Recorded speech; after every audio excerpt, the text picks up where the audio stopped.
In 2023, the Sacramento Kings were one of the biggest stories in the NBA. They snapped their 16-year playoff drought, set the then record for offensive rating in NBA history, in large part due to the contributions of both De'Aaron Fox and Domantas Sabonis, and proved that they should be taken seriously in the Western Conference. However, everything went upside down in 2024. They fell to 13th in offensive rating, were a middle-of-the-pack defense, injuries to Kevin Huerter and Malik Monk didn't help, and inconsistency caused them to fall to 9th in the standings, where they'd ultimately lose the Pelicans in the play-in tournament. With all that being considered, and with the current climate of the West, you'd probably question as to why I'm high on the Kings, but hear me out here. They only won 2 fewer games than their record-setting 2023 season. Fox and Sabonis were exceptional and have further established themselves among the best in the league. Keegan Murray is still a promising young piece, and the team somehow were able to bring back 6th Man of the Year runner-up in Malik Monk, while also bringing in Demar Derozan.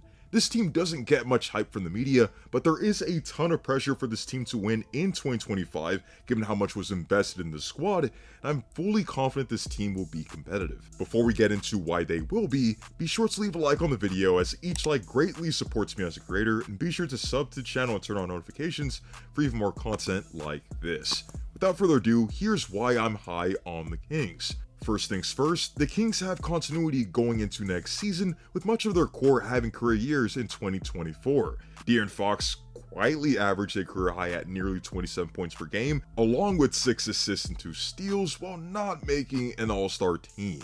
Fox's explosiveness, agility, and ball handling make him a difficult player to tame in the half court and make him a nightmare in transition, averaging the 3rd most points in transition at 7 a game last season. Plus, his footwork aids him in evading defenders and being a great finisher. He finished at 65% from the field last season within 5 feet of the basket. He's a good pick and roll ball handler who forms a great connection with Sabonis and improved defensively last season. Pretty much the only knocks of his 2024 season were his mysterious shooting deficiencies. Fox was an excellent mid-range shooter in 2023 at 47% on 251 attempts.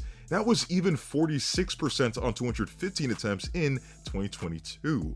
In 2024 though, he shot just 37% from mid-range on 221 attempts. Fox's strong suit hasn't been his 3-point shooting across his career, but he did statistically have his best 3-point shooting season. 37% on a career high 7.8 attempts a game. He started the season hot, cooled off, but picked it up later in the season. In the grand scheme of things, improved 3-point shooting being a part of his game will add even more to a potent Kings offense. Sabonis also quietly had a great 2024 where he failed to make an all-star team but still made All-NBA. Averaged 19 points, 14 rebounds, and 8 assists as a center. In that, he had 61 straight double-doubles, which is the longest streak since the NBA-ABA merger, and he had 77 double-doubles on the season, becoming just the 7th player in NBA history to achieve such a feat. He's an excellent screen setter and roll man, operates well in the post, has the ability to finish really well in the paint, can put the ball on the floor and move in transition, and is one of the better offensive rebounders in the game.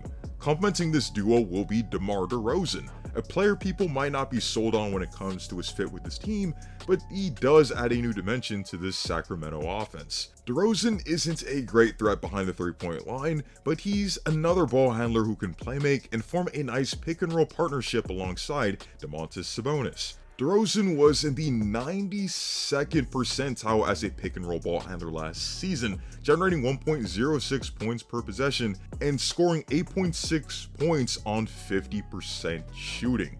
People might worry about the overall spacing with Derozan in the lineup, but with DeMar as a ball handler, he'll have competent catch-and-shoot threats surrounding him between Keon Ellis, Keegan Murray, Malik Monk, and even, surprisingly, De'Aaron Fox, who quietly shot 39% on 3 catch-and-shoot 3-point attempts per game last season. As we all know, Derozan can still beat his man off the dribble and finish at 63% at the rim like he did last year, and he can obviously still get to his spots in mid-range and take over a game, finishing 2nd in Clutch Player of the Year voting last season. Harrison Barnes is a loss, but I think Derozan is a big step up, and retaining Malik Monk helps them to have a great scoring presence off the bench.